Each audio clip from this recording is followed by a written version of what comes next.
안녕하세요. 부동산 대왕TV의 최동식입니다. 오늘 소개해드릴 영상은 반드시 알아야 할 정비사업의 재당첨 제한 제도입니다.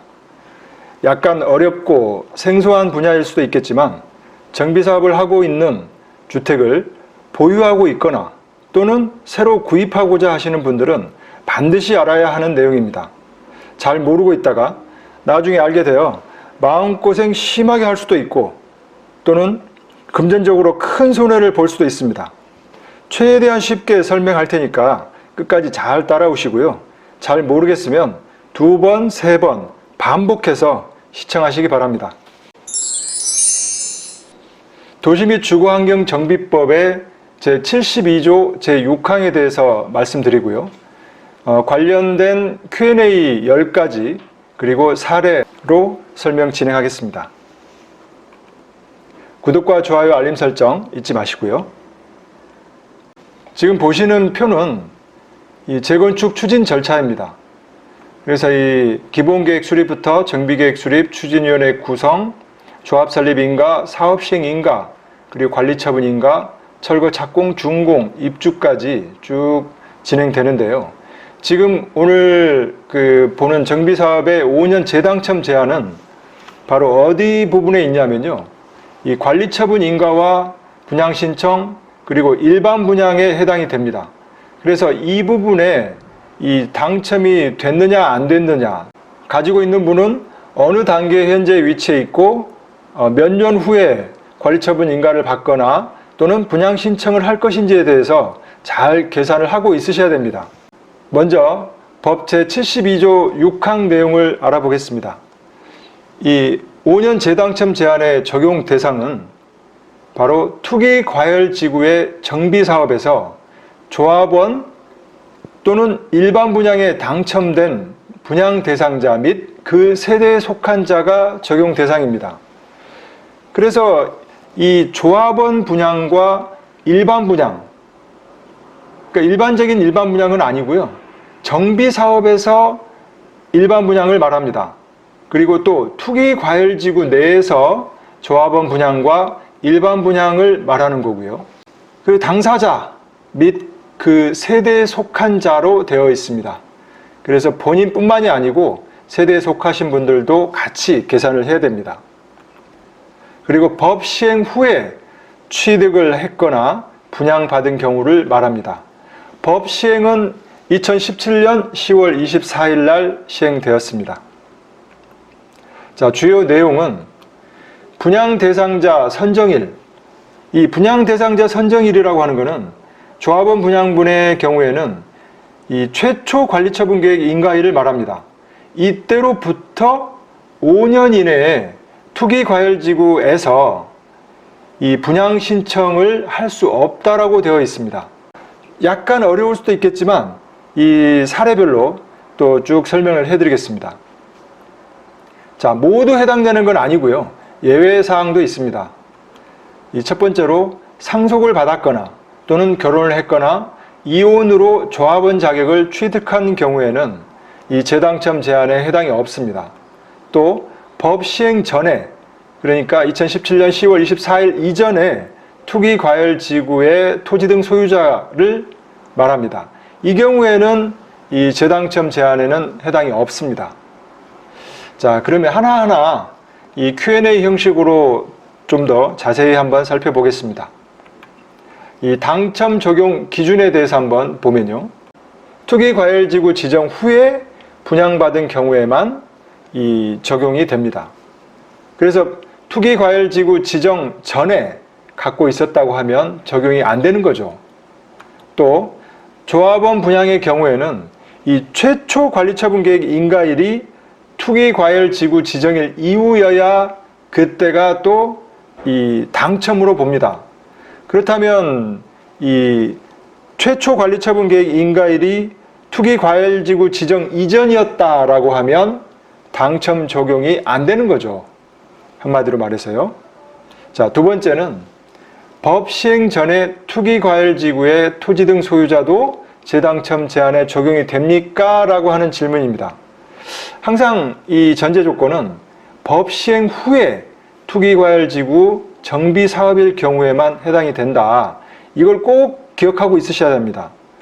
자, 그래서 이 주택을 취득하여 조합원 분양을 먼저 받은 경우, 원래는 하나 가지고 있었는데 그 이후에, 법 시행 이후에 정비사업에 해당되는 주택을 취득해서 그 나중에 취득한 주택이 먼저 조합원 분양을 받은 경우를 말합니다.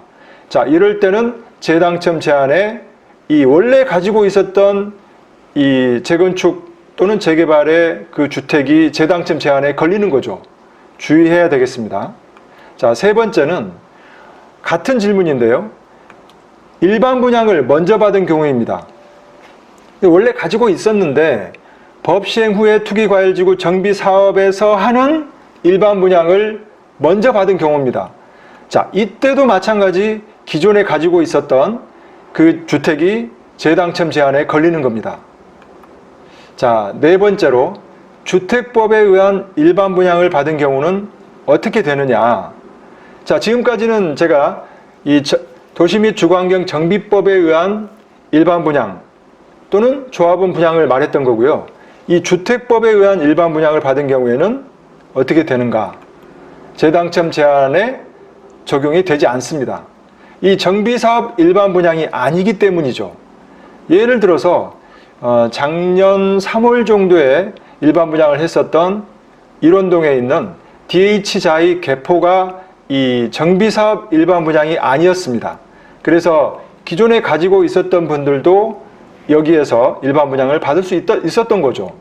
자, 다음은 관리처분 인가를 받은 주택이나 또는 정비사업의 일반 분양에 당첨된 주택을 취득한 경우에는 어떻게 되는지, 이게 질문이고요. 재당첨 제한에 적용되지 않습니다. 그 이유는 당첨된 물건을 취득하였기 때문에 이 당첨으로 보지 않는 거죠. 정비사업 일반 분양 중에 미분양분이나 또는 정비사업의 상가 일반 분양이나 오피스텔 일반 분양을 취득한 경우에는 어떻게 되는지, 답은 재당첨 제한에 적용되지 않습니다. 분양주택이 아니기 때문이죠. 이 전제 조건이 주택입니다. 주택. 그것도 미분양분은 해당이 안 되고요. 자, 다음은 일부 지분 공유의 경우에 법 시행 이후에 지분을 공유했을 때, 즉 증여받은 자도 해당이 되는지, 그래서 관리처분 계획 인가 이전에 공유받은 경우에는 어떻게 되는가? 관리처분 계획 인가 이전에 증여받은 경우죠. 한마디로 재당첨 제한에 적용이 됩니다. 이 경우에는. 자, 그렇다면 관리처분 계획 인가 이후에 증여를 받은 경우에는 어떻게 되느냐? 역시 재당첨 제한에 적용이 되지 않습니다. 당첨이 된 걸 받은 거니까요. 자, 아홉 번째로 당첨된 입주권을 취득한 후에 재분양 신청을 할 경우는 어떻게 되는지, 재당첨 제한에 적용이 됩니다. 여기에서 기존 조합원들은 해당이 되지 않습니다. 그래서 이 부분은 당첨된 입주권을 취득한 이후에 재분양 신청을 한다고 했을 때 잘 카운트를 해보고 또 판단을 해봐야 됩니다. 자, 마지막으로 10번째입니다. 이 법 시행 전에 투기과열지구의 토지 등 소유자도 재당첨 제한에 적용이 되는가라고 하는 건데요. 이 전제 조건은 법 시행 후에 투기과열지구의 정비사업일 때 이 입주권을 취득 후에 재분양 신청을 먼저 한 경우입니다. 기존 주택이 있었던 거고 법 시행 후에 새로운 주택을, 입주권을 하나 샀고요. 그 나중에 산 입주권을 취득한 후에 거기에서 재분양 신청을 먼저 한 경우죠. 자, 이 경우에는 재당첨 제한에 적용이 됩니다. 그래서 주의하셔야 되고요.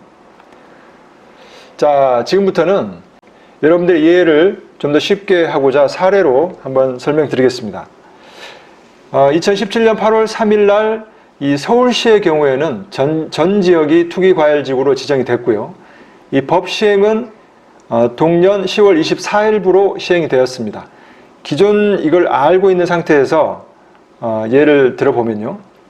A주택은 투기과열지구 지정 이전에 이미 가지고 있었습니다. 그 투기과열지구 지정 이전에 관리처분 인가를 받은 거죠. 이 경우에는 당첨으로 보지 않는 거죠. 자, 다음은 투기과열지구 지정 이전에 B주택도 취득했고요. C주택은 법 시행 이후에 취득했습니다. 하지만 그 이후에 관리처분 인가를 C주택이 받은 거죠. 그러니까 당첨이 된 겁니다. C주택이. 이 경우에 나중에 이 B주택이 분양 신청을 하게 되었습니다. 이 C주택 관리처분 인가 이후 5년 이내에 분양 신청을 하게 된 거죠. 자, 이 경우에는 어떻게 되죠? 맞습니다. 현금 청산 대상이 되는 거죠. 재당첨에 적용이 된 겁니다. 자, 다음 사례는 이 투기과열지구 지정 이전에 A주택을 취득하였고요. 또 법 시행 이후에 A주택을 관리처분 인가를 받았습니다. 그러니까 당첨이 된 거죠. 그 이후에 A주택을 처분하였고요. 집이 없습니다. 이 상태에서 B주택을 취득하였습니다. 그리고 A주택 관리처분 인가 이후 5년 이내였던 거죠. B주택 분양 신청이. 자, 이 경우에는 어떻게 되죠? B주택을 취득할 때는 아무 주택도 없었던 상태라고 하더라도 역시 재당첨에 적용이 됩니다. 그래서 현금 청산 대상자가 되는 거죠. 자, 지금까지 여러 가지 사례와 또 이 Q&A 10가지에 대해서 설명을 드렸는데요. 혹시나 이해가 잘 안 되시면 다시 한번 또 두세 번 정도 반복해서 보시면 이해가 되실 겁니다. 그래서 너무 요즘에 재건축 관련된 그 법률들이 복잡하고 또 많은 규제가 있기 때문에 어렵다라고만 생각하지 마시고요. 자세히 제가 지금 설명해 놓은 이 영상을 보시면서 아, 내가 여기 해당이 되는구나, 또는 아, 해당이 안 되는구나, 아, 이런 주택을 사면 되겠구나 라고 여러분들 현명한 판단을 내리시길 바랍니다. 검색창에 개포 재건축 대왕이라고 치시면 블로그에서 더 자세한 정보를 보실 수 있습니다. 이 구독 버튼, 좋아요 버튼 꼭 눌러주시고요. 더 좋은 콘텐츠를 올리는데 큰 힘이 되겠습니다. 감사합니다.